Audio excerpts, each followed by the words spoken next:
Hello and welcome to the Dice by the Sword podcast. We release these podcasts every Wednesday in 2 easy-to-listen to pieces, so you can keep up to date with all the action and suspense of our campaign wherever you are listening from. Of course, if you want to check us out in real time and see everything unfold as it happens, then you can always head over to our Twitch channel, D20 by the Sword, to see us play every Sunday at 7 p.m. GMT. Now, get comfy, turn up that volume, and settle in for this week's episode of Nyxalia, an Aetherbound saga, here at Dice by the Sword. Welcome back. Our story began not with triumph, but with escape. See, deep beneath the earth, within the cold stone veins of Blackfall Quarry, the party were prisoners, beaten, bound, and broken by the relentless will of the Ironshade Consortium. They worked them to the edge of death, mining the strange glowing material they called Aether, blind to the cost that it took on the land and on the soul. But fate turned with the aid of a defiant soul named Kaelin Thorn. They made their break. Steel met flesh, fire met air, and as the alarms screamed and the mountains shook, they fled into the mountains, chased by arrows and hounds and something darker still. Through frigid winds and mountain passes, their escape nearly claimed them, but it led them to a quiet town of Whistlestone, where their story truly began. For that is where they met people worth fighting for. A gruff captain with a noble heart, a mayor holding on with grit and by a thread, a temple full of wounded, afraid, and the whispers of Ironshade's reach stretching even here. They stayed, they healed, they built trust, but peace did not last long. Gnolls, savage and clever, threatened the outlying farms. They tracked them, fought them, and uncovered that they were not acting alone. Someone or something had twisted their minds and left sigils behind. When they returned to Whistlestone, the storm had finally broke. The Ironshade Consortium attacked. It was quick, coordinated, and ruthless. Fires tore through the streets, soldiers in red cloaks marched through homes, people were taken, shackled, and dragged into the dark. And Torvik Emberforge, the town's blacksmith and friend to the party, was unfortunately found dead in his shop. But Whistlestone did not fall. Not yet. And they began their investigation. They uncovered the truth. The attack was a harvest, a calculated strike to capture the labourers of Ironshade's deeper excavation. Captured labourers for Ironshade's deeper excavation into Blackfall Quarry. The party found Eliza Harrowbrook, the town's hidden mayor, and convinced her to stand tall again. There, the party found allies, rebuilt defences, and they went back to the quarry. With Captain Torren and a band of brave souls, they launched a final assault, not as prisoners this time, but as liberators. They fought through corrupted terrain, through aether-warped abominations and armed defenders, and there they found Varric Bloodscale, the Consortium's brutal foreman, and faced him in the heart of the mine. He fell, and unfortunately Ulrich fell with him. But the story for him didn't end there, as at the base of the World Tree, in a realm beyond time, Ulrich faced a trial of self. And when he rose again, it was with a new name. A given name. The Wanderer. And with a deeper purpose he is yet to understand. Meanwhile, Peanuts drew into a mystic dream walk, encountered Vixandra, a presence cloaked in riddles and somewhat cruelty, who whispered truths. Hard truths from beyond the veil. In the wreckage of Varric's office, the party found more than victory. They uncovered a crimson ledger with a list of names and transactions tying powerful families to the Ironshade's web. And they also found a prototype Aether weapon, one that may be a glimpse of horrors yet to come. Then came Calrian, the hooded figure who had watched from afar. He brought the party into a pocket dimension and revealed he works for a secretive order named the Umbral Sigil, who are devoted to protecting the balance between magic and the natural world. He gave them a warning that their work had only just begun. The party returned to Whistlestone changed, with a fair few hundred freed prisoners at their back and the world watching. But peace is never without a price, as on their journey back, an arrow struck the cart on the road. A message. Not addressed to anyone in particular, but one member of the party knew its meaning. The message did not speak of their victory, but of a past. And now, as dawn breaks over the road to Dustport, the next chapter of our adventure begins. Are we ready, folks? Yes, we are. Yeah. Maybe. Good.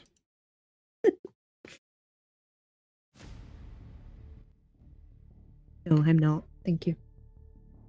The free city of Zenithal never sleeps. It is a place of marble towers and choked alleys, gilded sky bridges and soot-stained stone.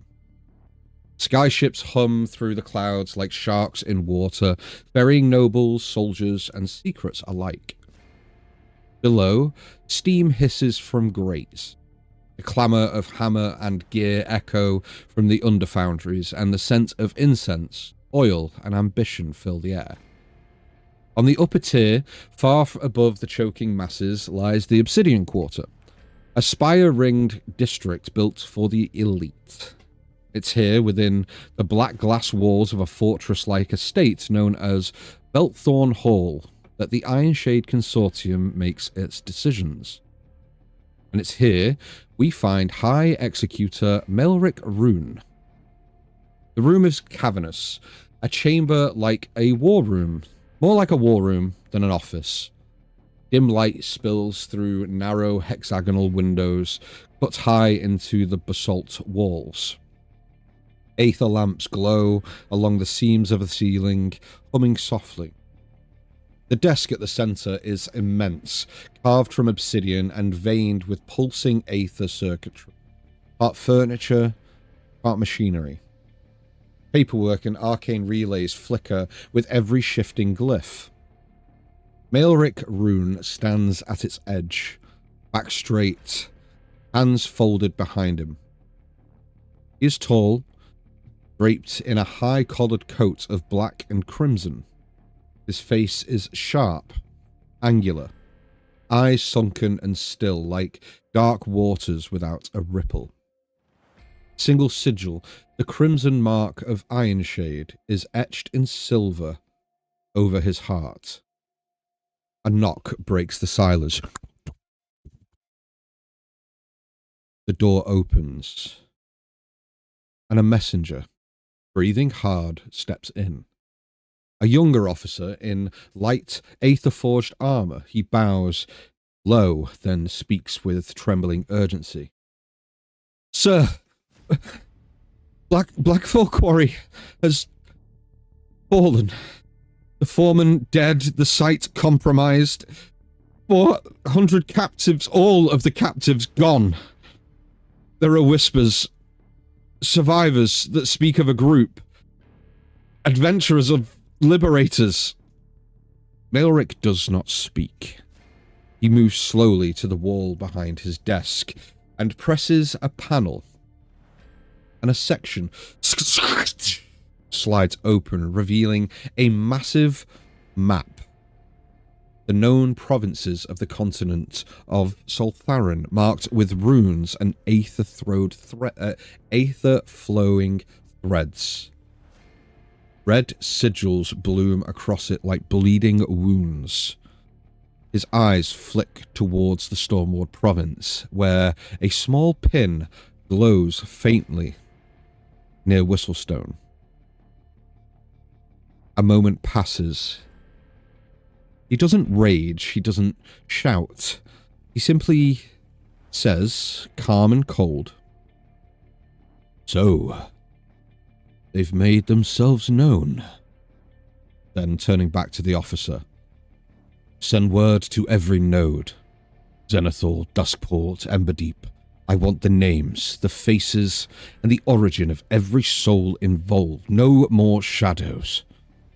Whoever is behind this..." His finger closes to a fist. Bring them to me. Ooh.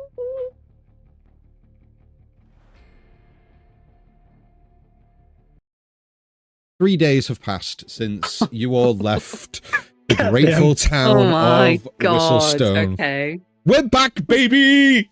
That's what I call a dramatic entrance. That's how we start. We start the session with a threat. Yes. 3 days have passed since you left the grateful town of Whistlestone behind. The road has taken you across the broad and ever-changing landscapes of the Stormward province, a stretch of wild beauty and buried history that borders the edge of the known world. Stormward is a place where legends linger in the trees and ancient watchtowers crumble beneath ivy and time. It is the last true frontier of Soltharan, vast and full of stories half remembered in song and superstition. Once it was the home of proud clans and forgotten kingdoms. Now it's a place of wind-scoured highlands, sleepy hamlets, and ruined keeps swallowed by the land. The skies here are often cloaked in low silver clouds, and the breeze carries the scent of pine, wet stone, and the ever-present whisper of approaching storms. Your wagon creaks along the old ember trail, and even an uneven road carved through the rolling moorland and thick cluster of birch trees. To your left, green hills climb towards jagged peaks, their tops still dusted with snow despite the season.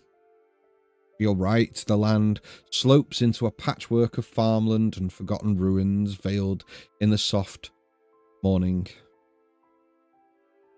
The wheels bump over cobblestones as the cart rolls steadily forward. 400 or so freed souls lie behind you. A fragile peace. For now, though, it's just the quiet company of your companions. The distant cry of hawks on the wind and the steady rhythm of hooves on packed earth. As the camera pans in this scene, we see Yeril sat at the front of the cart with Coric, Octavius, Peanut, and Ulrich in the back. Up ahead, Yeril, nestled next to the sleepy forest of Esselnir, sits your next destination. A small village built around a river bend with a withered tree known in local legend as the Waking Thorn. Ahead of you lies Meadowvale. You're told that it's a resting post, a quiet way stop before the final leg of your journey to Dustport. But you still have some time left before you arrive. So, it's been 3 days of travel. You guys have spent that time mostly on the road, stopping briefly, most nights to set up camp and bed down to get some rest. Has anybody been working on anything the last 3 days? Has anybody been doing anything in particular? Yeril's not been really working on anything, just sort of doing her usual sort of nightly and morning prayers to Sirenita, just sort of for guidance and to keep watch over her and her friends. But she'll also sort of, out the corner of her eyes, will always be watching and looking for any followers, anybody that looks out of place, again with that sense of paranoia that she is being watched, she is being followed, and she's just desperate to try and keep an eye out for anything that she may see. Any hints, any notes, any messages that were left for her, like in Whistlestone, just keeping an eye out and keeping vigilant and trying not to show her paranoia, but I imagine she'll probably slip up a few times. Even though you're keeping a careful watch on the horizon, there is nothing to cause you any concern over the last 3 days. Though your paranoia does sit quite deeply. Good reason, Geralt. There's nothing to cause you any concern at the moment. Or so it seems. Just doing all the threats tonight, aren't we? You're fine. I will remind No. you, You all wanted this. I mean, yeah, but It's first session in, my dude. So I'll just have cuddles and coffee, you know. Like, let's just calm down for a second. Fuck no.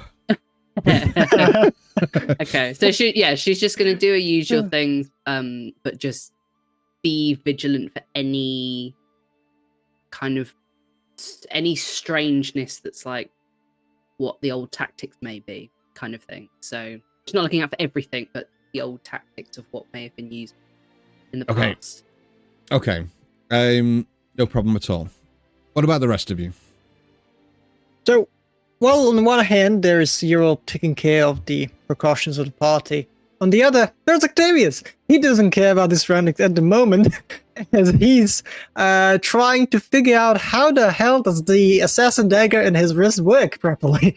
You can see his fingers being band-aided, a little bit of his hand as well, just wrapping band-aids, as he's been trying to figure it out for the past 3 days on how to hold it perfectly so it doesn't slash his wrist and bleed out.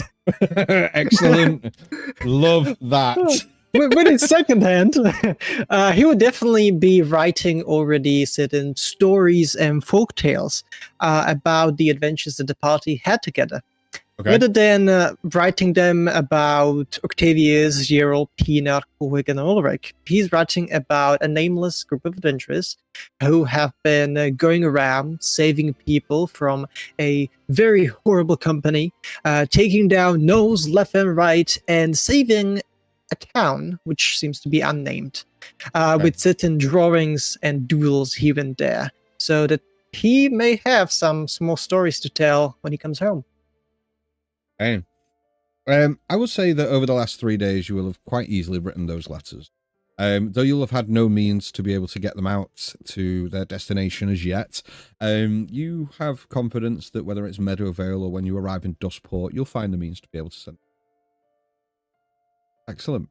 Correct, Peanut, what are you guys doing? Correct's going to have been taking every opportunity he can to play around with his new arm still. Okay. So every time he gets a quiet moment, he'll have kind of set up a makeshift workstation, just put kind of a blanket down and his tools, and just kind of he's wanting to get the dexterity of it just right, because really he wants to be able to tinker with it, and it's not quite there yet. So he's just been kind of honing it in, dialing everything in just to sort of get it so he can kind of use it better with kind of small, things, a little bit more kind of control. And he'll also have been kind of looking over the blueprints more just to sort of understand kind of how it works and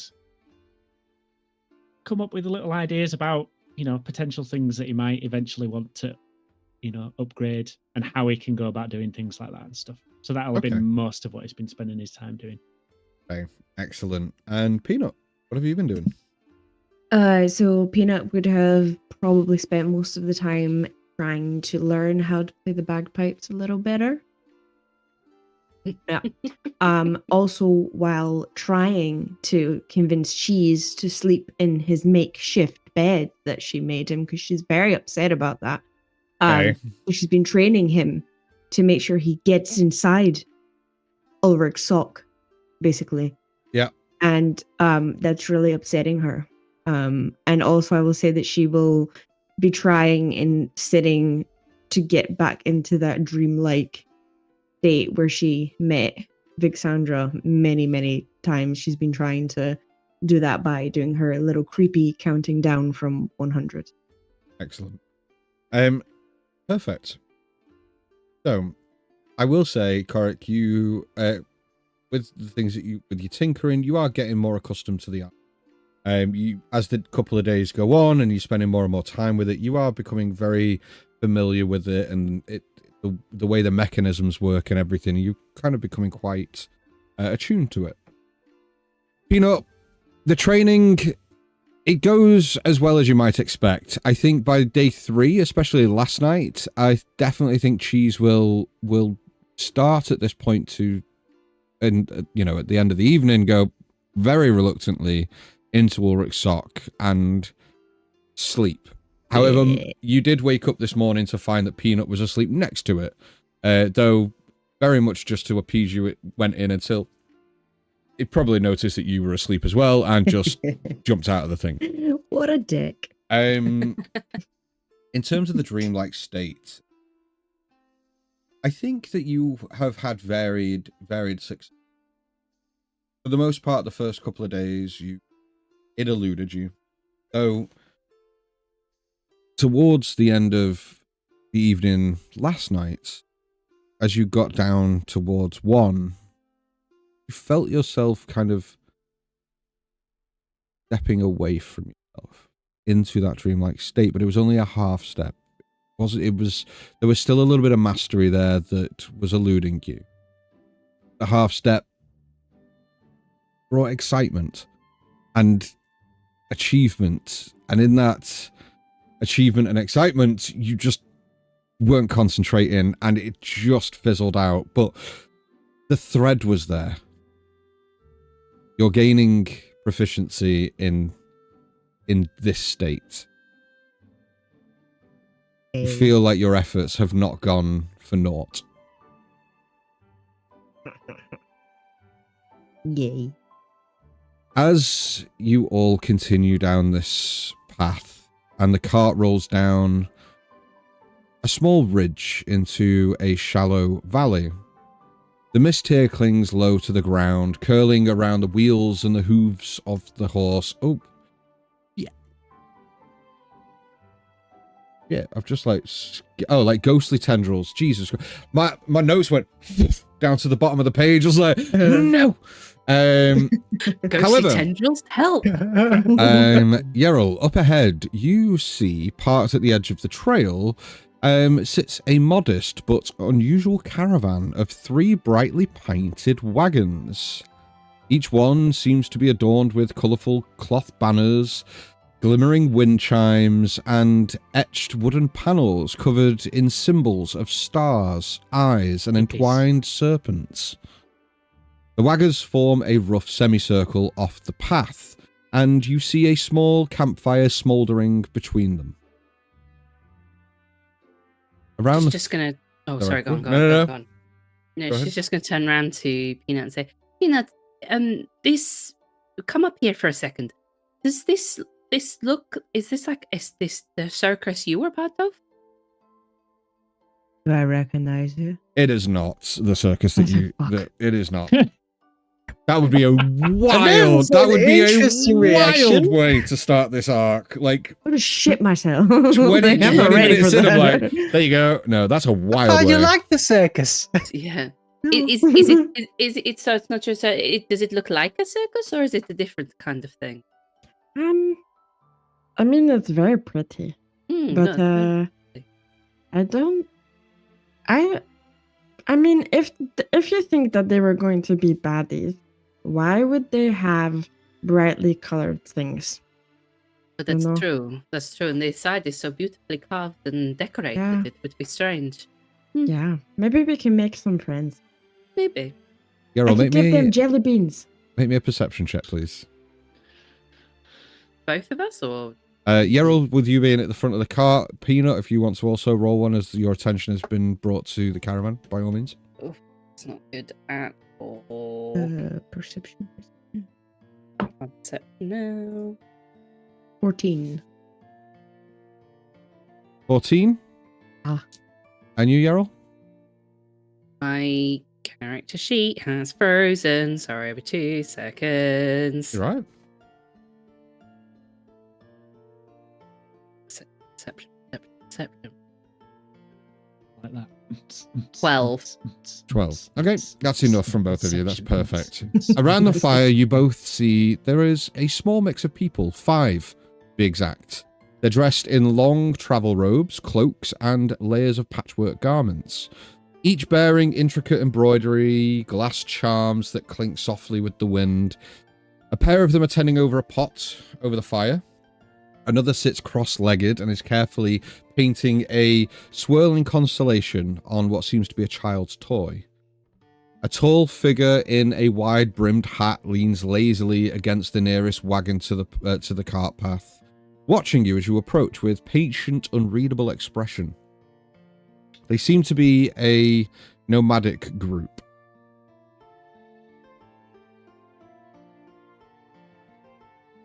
Will we pass them as the way we're going, or would we have to go out of our way to go to them? No, they're literally just off the same path that you're on.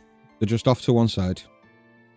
Should we stop, say hello, see if they need anything? Any help? Yeah, we can do that. Say hi. Wait, do those people really need anything? They're off to the side. We could always just check, make sure that they're okay before we carry on. We're heroes, after all. I know, exactly. Oh. Sure. But I didn't mean you, but... Okay. Thank you. I didn't mean you either. We're all now. None of that. We're all heroes, okay? Both of you are equally as heroic as the next. I don't want to hear any squabbling, okay? Yes, we're all heroes except Peanut. Hey, we're all heroes. We're all Octavius. I'm We're gonna all kill him. heroes. Sure. I'll pull out my okay? shovel. No, I'll put pull out the my shovel bloody hand. down. Put down. Let's. Wait, come on now. I would make you. We started off perfectly today, I aren't will we? turn this cart around. We'll go back to Whistlestone. There'll be no adventuring. I've got very Italian or Spanish for some reason. Run now! You know where You're a you're little hungry. I don't know where my accent is going. As you draw closer, the tall figure steps forward and lifts a hand in greeting, and a small smile cracks across their face. They seem welcoming. As you hear, "Well met, travellers. I'd wager we don't see many coming out of Stormward's wilds this time of year, but perhaps we were meant to cross paths. How are y'all?" What did he say? That's That's not the accent I thought I was going to come out with, but I know. caught me off guard there. Yep. I love that Peanut and me is the only thing we can agree on. Like, what is And money. Their voice is smooth and melodic with a strange cadence, like Very someone strange. who is used to speaking in riddles or poetry. There you go. Greetings, friends. We have just we're making our way through, and we just wanted to check you are well. You're not broken down. You're not in need of any help or assistance of anything. Oh, no help needed here, but by all means, pull the cart over. We're about to have breakfast. You're more than welcome to join us. Oh well, I mean that's very kind of you. I mean, I'll turn to the rest. I'm sure we could all have some breakfast. Does everybody want to eat something? You understand that? You're just going to turn back around and go, yes, we'd be most benefited and blessed to join you in your breakfast. Thank you very much. And she's going to pull the cart and pull Maisie alongside to a safe distance. Easily done. You do so, and you all get off the carts as you see this individual walking towards you, and he says, "Well met. I have to say, we don't see many people on that path, especially not of late." Well, we've just come from Whistlestone. I don't know if you have. Oh, I know it managed well. to- Oh, Yeah, fantastic. our path has sent us through Whistlestone many a time. Oh, fantastic! It is a glorious town, and we have made some very fast friends there, and we have left it in a very happier place than when we first came. So. We're just on our travels to see what happens next. How about yourself? Have you come through? Are you going back that way? Where have you come from? Oh no, our journey's heading off to Meadowvale, but we are a little bit hesitant. Anyway, as you kind of look around, let me kind of describe the 5 individuals that you see. So Okay. the individual in front of you is a burly human male individual in their 40s with a salt and pepper beard. He wears a patchwork leather coat with a thick wool scarf. He smells of cloves and old smoke. He seems jolly.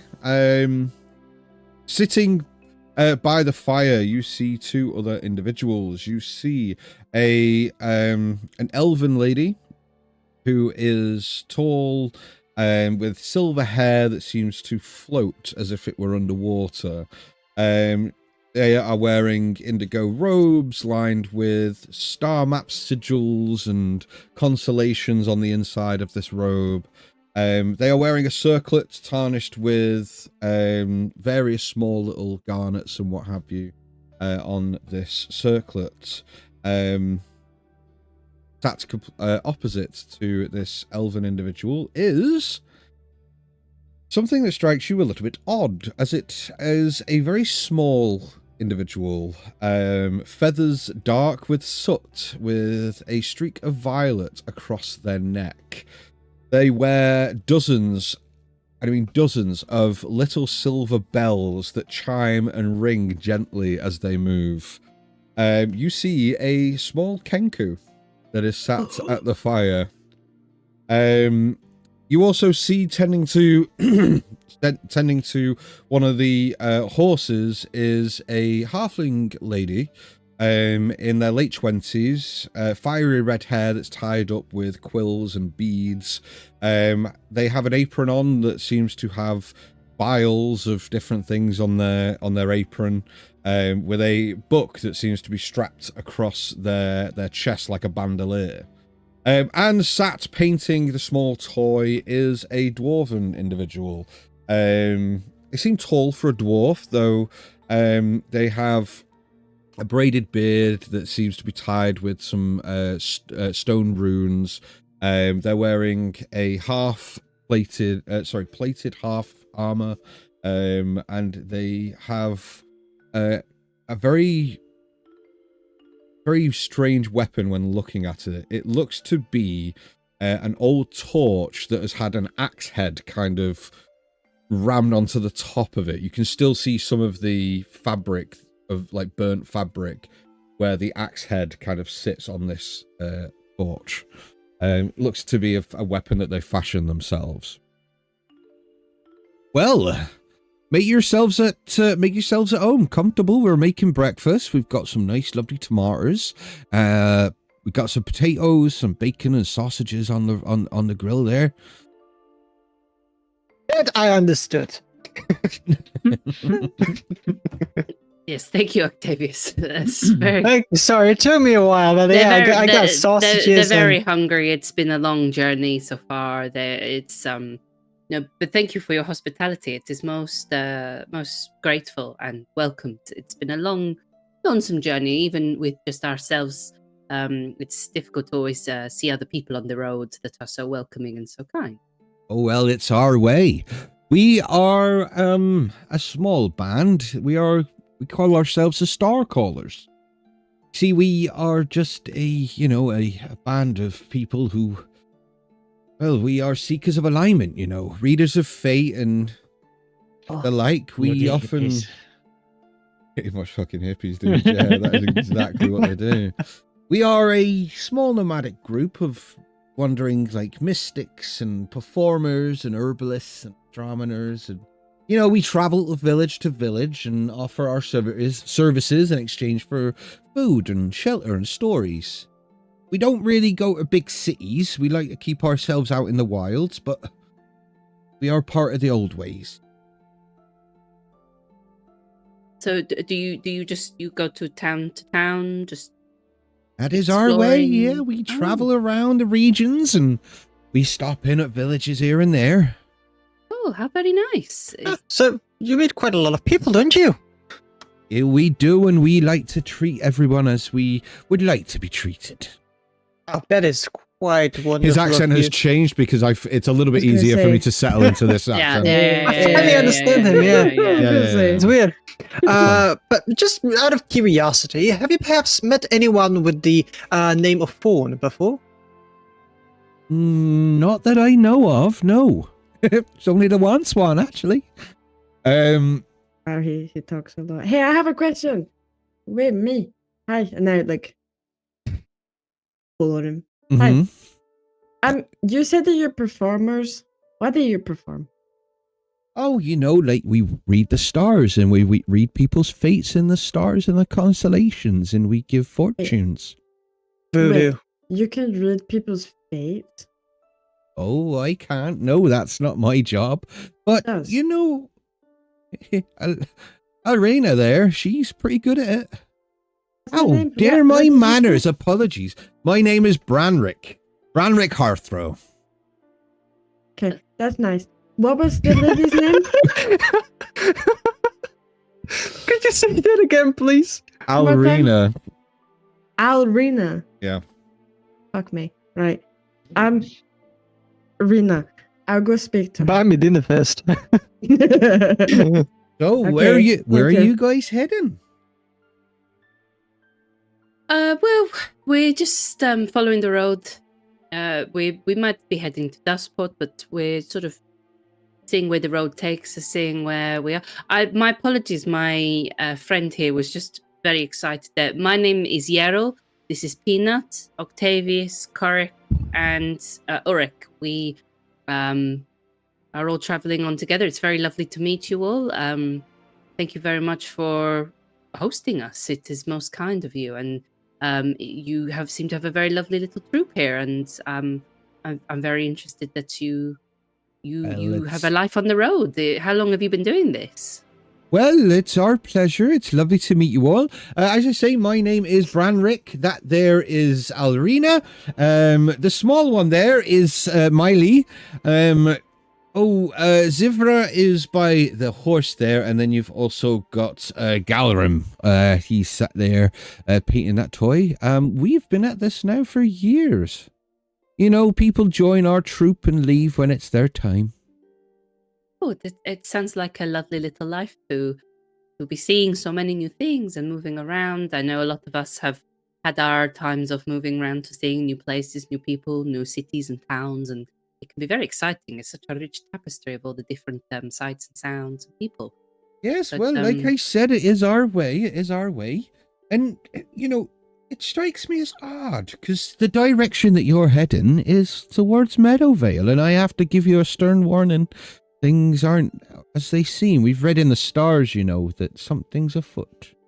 Yes, you did seem a bit hesitant about Meadowvale. What seems to be the trouble there? Is it a trouble you've come across, or is it something you have been told? Well, it's not that. It's just that we saw an ill omen, you know, in the stars. And an we ill never omen. Oh. That's right, and we never travel on an ill omen.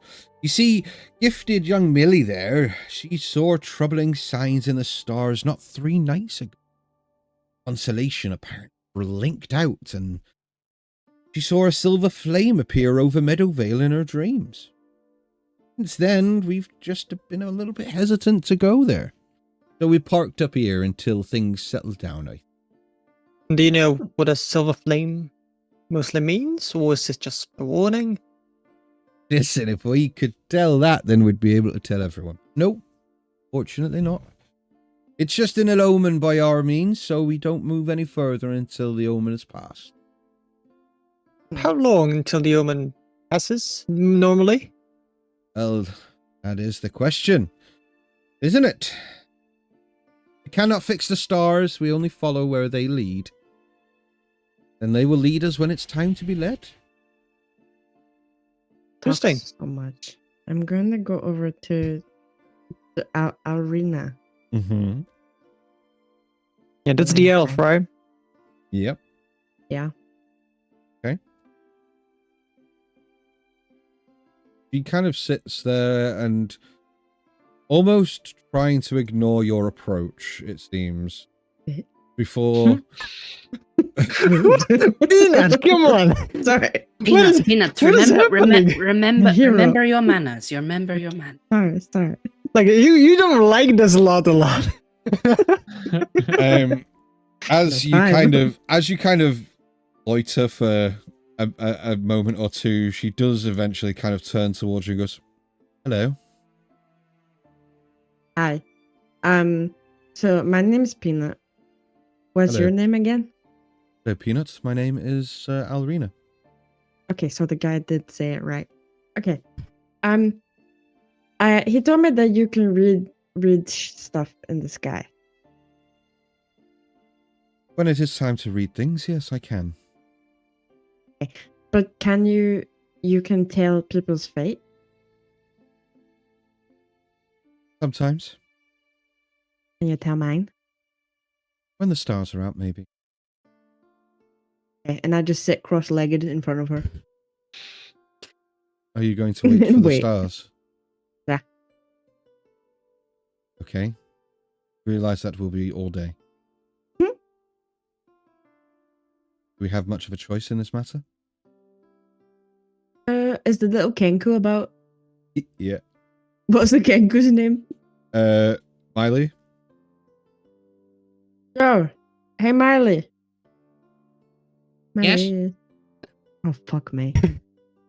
That's what Hannah Montana's doing nowadays. Jesus, all right. Okay. It's worse than a bangers era.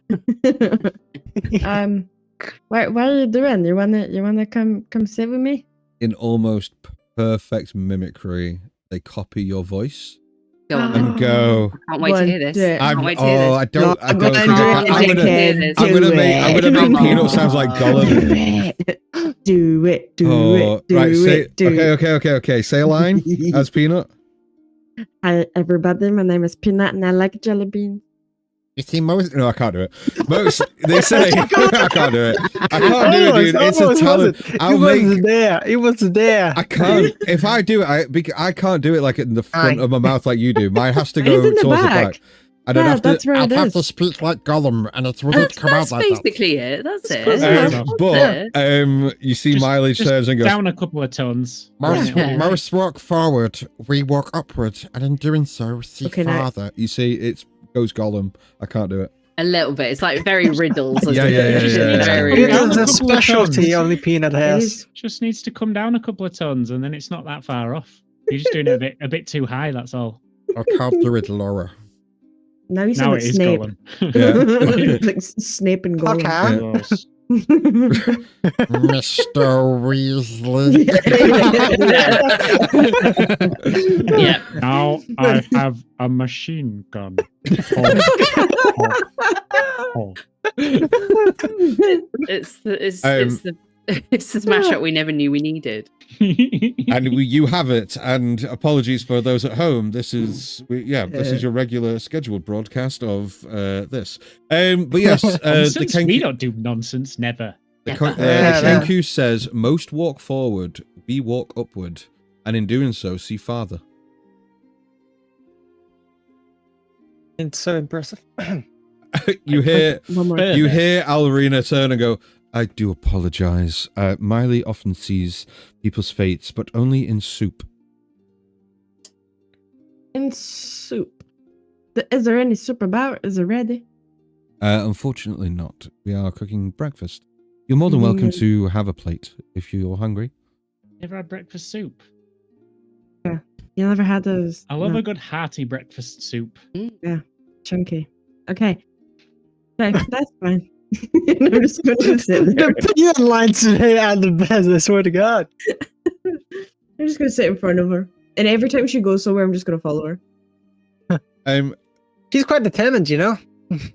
Okay, you do so. Okay. What's everyone else wants to do?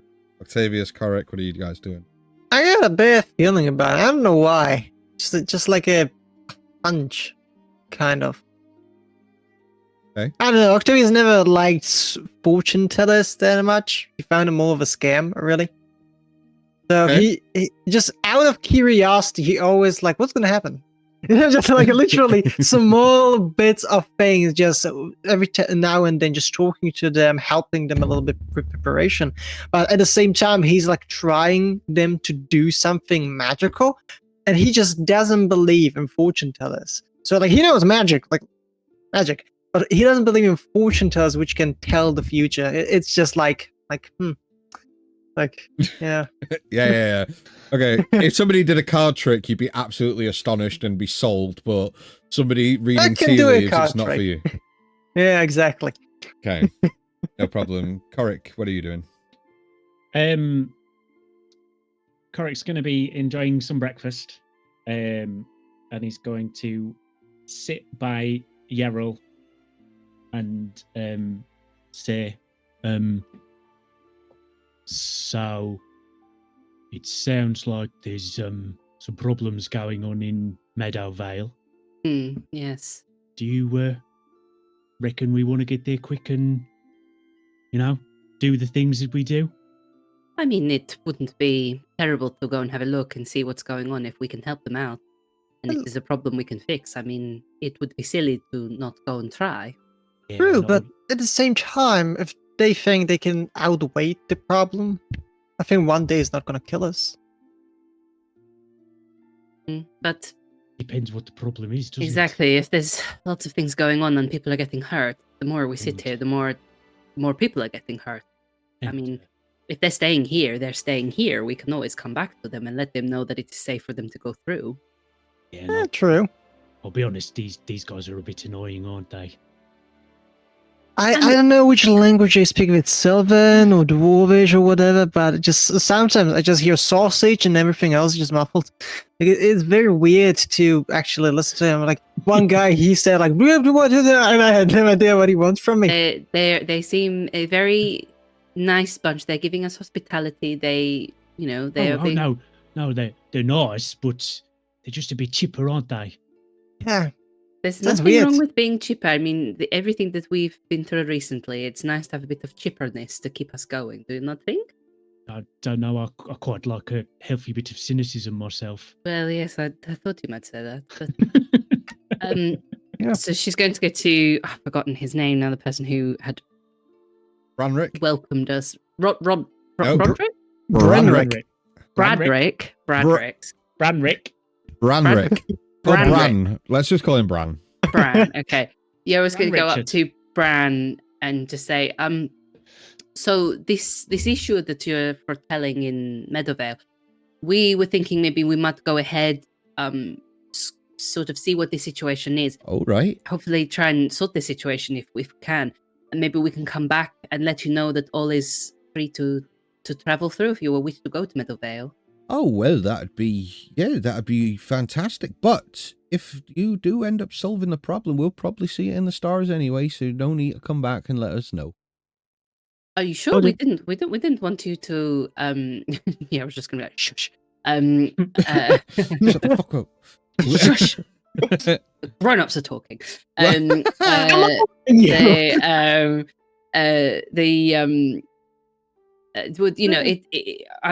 I understand that obviously we just want to make sure that you know then that it is safe, just so that it's gonna be very delicate how she says this, isn't it? So the wires don't get crossed with the stars. I mean, we want to tell you in person that it will be safe. Oh, my friend, the stars do not lie.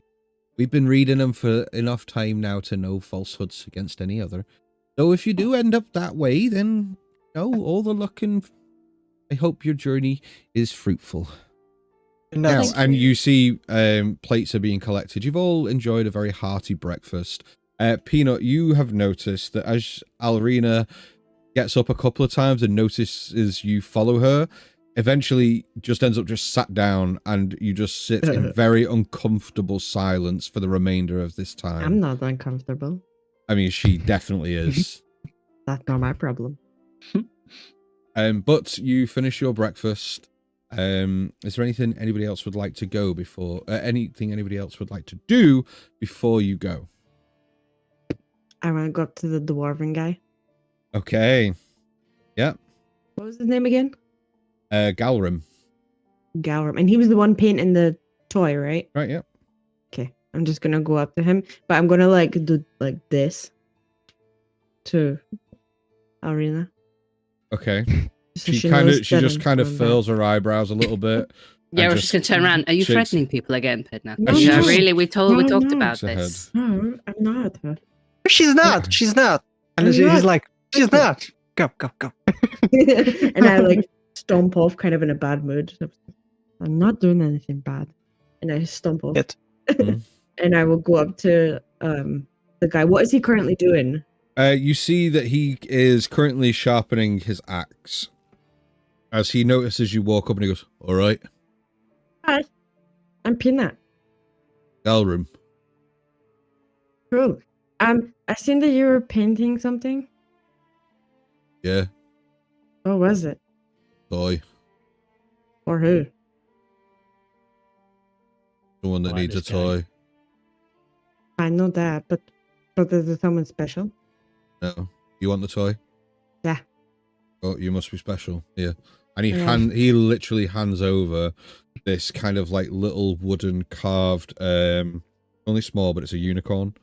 Oh That's shit! been- Yeah. that's got like Oh. little tiny stars and constellations that have just been painted on. It's been painted blue as a base color, and then like little silvered flecks, like make it just entirely looking like constellations. It just hands it over and goes, "There you go." So cool. I hand him a gold piece. I don't need that. Okay. Take You it do commission, my dear friend. back. There we go. No, Yeah. just kind of do it for Guy. fun, Oh, that's pass cute. the time, you know. That's very nice. See, could you actually do one more? No. Someone special? No. Special. I'm special. He give it to me because I'm special. Sure. That's what happened. Asshole. These I'll go NPCs tell are so. Mom. These NPCs are so based. I love them. I can read you a poem if you like. I have poems. Yeah. That's definitely Octavius's thing. If they're really long, he loves them so much. Like, make them really long. They're his favorite thing to do.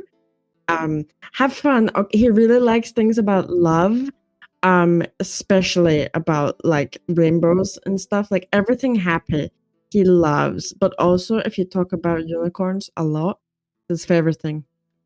Goodbye. Go ahead and roll me a deception check, please. And he's like standing there, literally next to him, and he's like the entire time like, "I'm gonna kill you." This is what you get for ruining my session. Here's my deception. Oh, my deception! I have +7.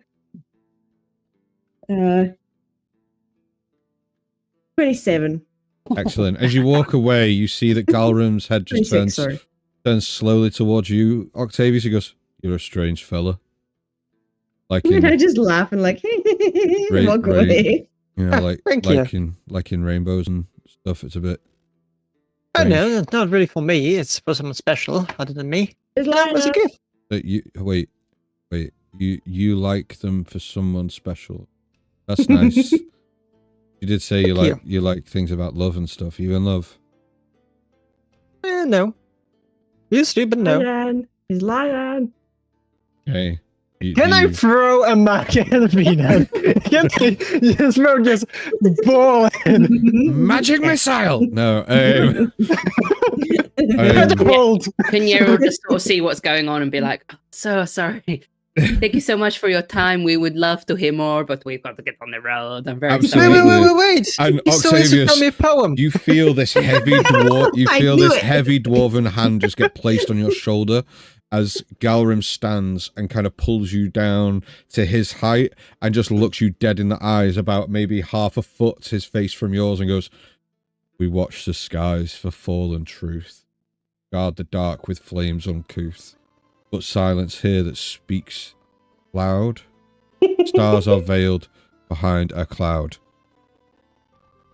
And then let's Sorry, go. could you repeat? let's- Could you Amazing. repeat? That's lovely. That's lovely. He literally goes, we watch the skies for fallen truth and guard the dark with flames uncouth. But the silence here that speaks too loud, the stars are veiled behind a cloud. Could you say it one more time? No.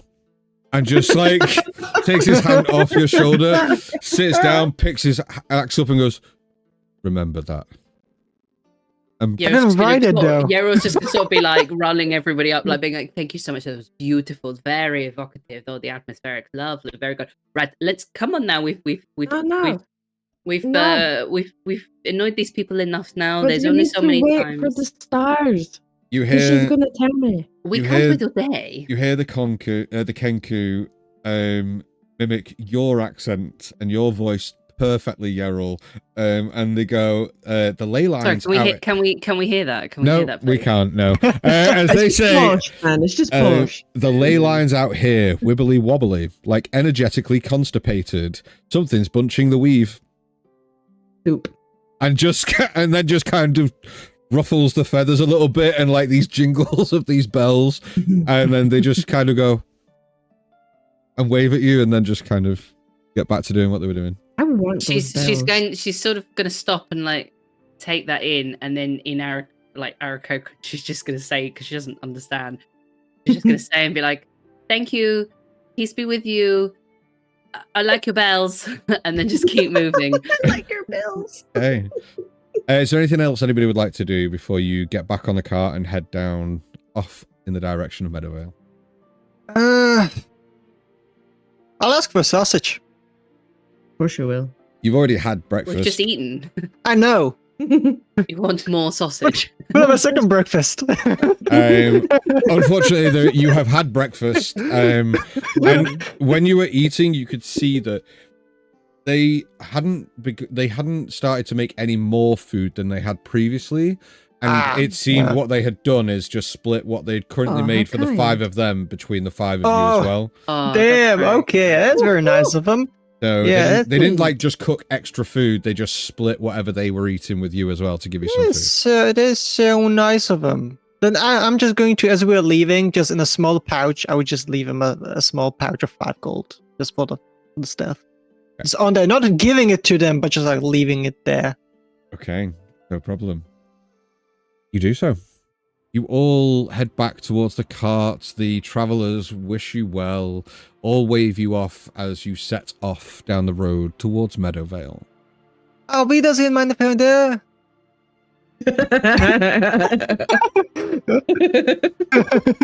I'm doing this off the back of the car.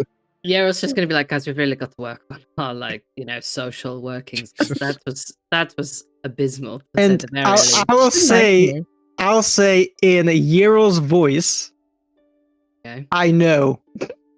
And just like, see, it ain't that fucking hard. So, you continue on. As travel, the road continues, and before long, see that light is beaming across the storm-walled countryside. Your cart rattles along the final stretch of the dirt road, and ahead, nestled in the crook of 2 hills and flanked by a row of wheat fields with a small brook running, lies the village of Meadowvale. A picture of rural serenity. Children laugh as they chase one another between fences. A baker wipes flour from her apron and waves from a storefront as you approach. A cow lazily chews cud in the shadow of a windmill. Lanterns are being lit along the cobbled streets in preparation for the afternoon and evening, and smoke curls lazily from windswept chimneys. The scent of freshly baked bread and roasting meats drifts through the air, and you are greeted like expected travellers. A pair of curious young teens run ahead while an elderly man offers a toothless grin and goes, "You'll find a hot meal and a bed waiting at the Whispering Tankard," and waves on at you. It's peaceful. Safe. It feels like nothing has gone wrong here in 100 years. So did Whistlestone. Oh, Whitestone. Whistlestone? No.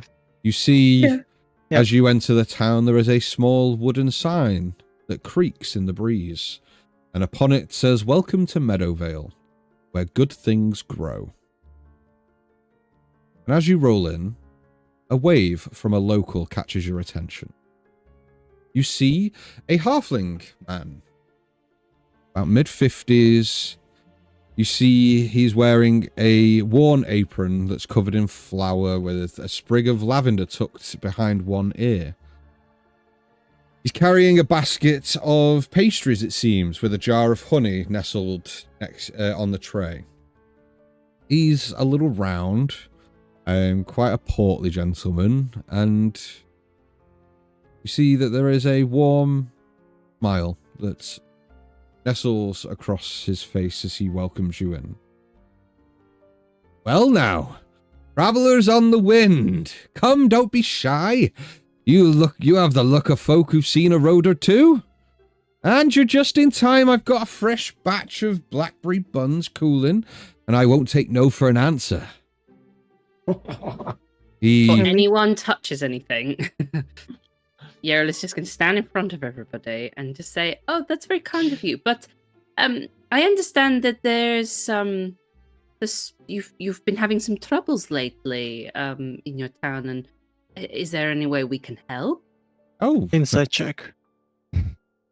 On Yarrow? you want to insight check Yerl?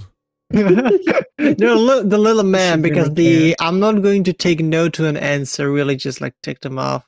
Hmm. Okay. Yeah, Inside that check. was like that was a take. That was like, Oh. interesting offer, counter offer, insight. Okay, insight check. 18. 18 is not trying to deceive you. He's not trying to trick you. He's just offering you fresh baked goods. He is warm and welcoming. He is a happy man, and he's just being generous. In response to your question, Yerl, he goes, "Trouble? Not here. We haven't seen trouble for years. No bad things happen here, I can assure you of that. Come, Rusty jugglers. you seem like you've seen some travels. Why don't you come with me and I'll show you where the tavern is." Yes, that would be very kind. Thank you very much. We are new here, so we would appreciate the hospitality and the guidance around the town. I also imagine the fact the music is getting heightened means we're about to go down. So Absolutely Oh, no, not. it's I complicated. just changed it very quickly. I was like, building to a Jesus. crescendo. I feel like we should get our weapons and get ready. It's like, Jesus Christ, this just got a bit intense, didn't it? And it's real quick. It was just off Like, are we supposed to be relaxing? guns, and now it's all There going we on. go. So, you pull the cart off to a hitching post to the side, and you see that this halfling individual kind of walks alongside the cart and goes, "So, where are you heading?" We were possibly looking to head on our way towards Duskport, but we wanted to stop by along the way because we'd heard that there were some troubles, or that it wasn't safe to come through here. But it Oh. seems to be okay. I don't know who's told you that, but there's been no trouble here for years. Take a look around. Does it look like there's anything going on here? Well, no, Yes. but Well, Hmm. Duskport, you say? Well, stars above, isn't that a little bit of fate at play? I have an old friend there, a spice merchant by the name of Helena Doran. oh, Yeah, she's as stubborn as she is sweet. I promised I'd write her soon, actually. Tell her about this new honey lavender blend I've concocted. Makes for the softest shortbread you've ever tasted. But I've been that's very good. I've been kind of dragging my heels, you know. You know how it is. Just life getting in the way of writing and things like that. Yes, I understand. I tell you what, though, if you are heading that way, and if it's not too much trouble, I'll put pen to paper this evening, and if you stop by my cottage in the morning, I'll have the letter all sealed up for you, and if that's, not just that, I'll have some proper breakfast waiting for you. No one should travel south without a belly full of good food, good cheer, and fresh muffins. Blueberry this time, my finest, I promise. That's very kind of you. I mean, we'd happily deliver your letter and take that along, seeing as we are on our way. But your hospitality is most kind. We'd be incredibly grateful for a breakfast before we continue. Absolutely. We Well. are the best in sending in post. Wonderful. Well, just by a show of hands, has anyone been to Meadowvale before? No hand goes But up. I remember. No. Well, allow me to give you the tour. Oh, apologies. My name is Marvin Tallowtree. Marvin, it's very lovely to meet you. My name is Yerl. This is Peanuts, Octavius, Korik, and Oric. We are all friends. We've come from Whistlestone, and we're just traveling through. Well met. Well met. Yes, sorry, Princess Peanut. Yes, Princess Peanut. You see, he gives a long bow and goes, "Your Highness, welcome to Meadowvale." Yep. I You still have see- my crown on. That's Uh, not. Meadowvale is a small, idyllic farming village. It has a population of around 200. It's clean, vibrant. It is quietly self-sufficient. Everyone seems polite, friendly, welcoming even. You see that as you all disembark from the cart and gather up what belongings you believe you need for the day and the evening, you are handed some nice fresh pastries by Marvin. And he kind of turns and goes, well, let me walk you round. It's a small village, but we have all the amenities that you might expect. Over there, you would see the Whispering Tankard. That's the village inn. Has, beautiful food, warm ale, all that kind of thing. Here, over this way, you've got the Market Green. That's where most traders and entertainers sometimes pass through and set up shop for the day. We have a modest but small temple to Eos. That's towards the back of the village, and yeah, that pretty much sums it up. It seems like a very lovely town.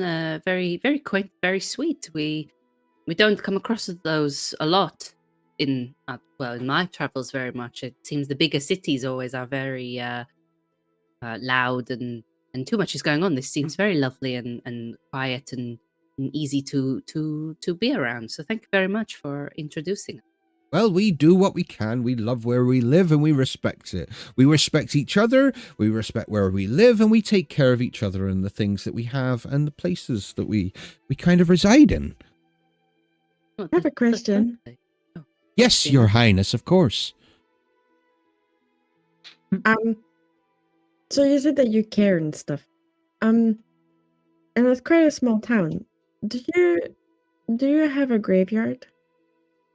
We have our own ways here. It's not so much a graveyard, but we do have somewhere where we put people to rest, yes. Where is it and what's it called? We usually send people off into the forest nearby. At the end of their life, we send them into the forest. The forest of Esselnir, yes. It's an ancient and old forest, and we believe that it's a hallowed place where the spirits can live on. I'm so sorry to jump in, but do you mean that after they are gone, you take them there and bury them there, or That's they walk right. in of their own? No, that would be extremely strange. No, Yeah, the way you were wording it, I got very confused. I just need to clarify how that happened. Yeah, scared me a So little. somebody's life is no longer lived, and they pass on, and then we take them into the forest, and we have our own kind of funeral for them there. Bury them, and we plant a sapling where they're buried. And so the forest of Esselnir grows with each passing of each person from Meadowvale. That is very considerate of people. That has to be absolutely amazing. What a ceremony. I love that. You can see him like for the first time, he's not like just shit talking, but he's actually like, oh, like that's great. Like that's I just super have the idea that nice. everyone turns around to be like, genuine sincerity. Yeah, we from were like, Octavius. what? Like, what? Oh, shut up. Like, okay, is he okay? You need to respect the dead, of course. Yeah, I'm all about that. That's why I asked why there was a dead, where they put their dead people. Because I didn't see a graveyard. It's also not like the thing you would typically ask, right? No. Well, he described all the nice things. I had to know. I wanted to know if they have a way. Because, some towns have different ways that they dispose of the bodies. Some people burn them. Some people put them in the ocean. Put them in the dungeon. Eat them. Some people put them in the dungeon. Yeah, so, I wanted to know where their morals sit. That question, to be fair. I mean, I get where you're coming from, and it susses people out quite quickly. So well done, Peanut. I'll give you that one. What did I ask? You asked I'll tell you later. Oh, okay. Well, quite interesting. So where would you suggest we start first then? The tavern or Well, yes, if you plan on staying the night, then the Whispering Tankard will do you well. It's just over there, and he kind of points, and that's when you see it. You see that there is a tavern not that far from you. It's about a 2-minute walk, and yeah, there is a sign swinging gently in the breeze with the words, "The Whispering Tankard." That is what swinging does. Booty slap. Yeah. It could have just been left unsaid. You had to say it, Yep. didn't you? Yes, I did. Yes, I did. Anyway, Marvin turns to you all and goes, well, look, I best be out about my business, but you'll find me at my cottage in the morning. And, leave me 1 sec. If you just kind of, and he points down one of the roads off to the left, and he just goes, if you go down there, my house is the third one on the right. Third one on the right. Okay, thank you very much, Marvin. We will definitely pop by in the morning to retrieve your letter, and for that lovely breakfast. Yes, thank you so much for helping us. You've been very, very kind. Well, Nice buns. they're a delicacy here, and I pride myself on my bacon. So, yeah. Anyway, well met, and I'll see you in the morning. And he just kind of quite happily just kind of saunters off, and leaves you in the village of Meadowvale. And before we go any further, we are going to take a quick break here. We're just going to take a quick pause. We'll go grab drinks, go to the toilet, all that good stuff. So this will bring us to the end of part 1 of this episode. So, for all you at home, go get yourselves drinks, get yourselves refreshed. For all you VOD watchers, we will see you on Thursday, because this is the end of part 1, and part 2 comes out in a few days. But for all you live watchers, we'll see you in a few minutes. Take care. Goodbye. Well, we hope you enjoyed that as much as we did. Hit all of those notification buttons, and if you liked what you heard, subscribe to us on the social media platform of your choosing to be kept in the loop with all that goes on here. Thank you so much for listening to us, and we hope to have you back soon.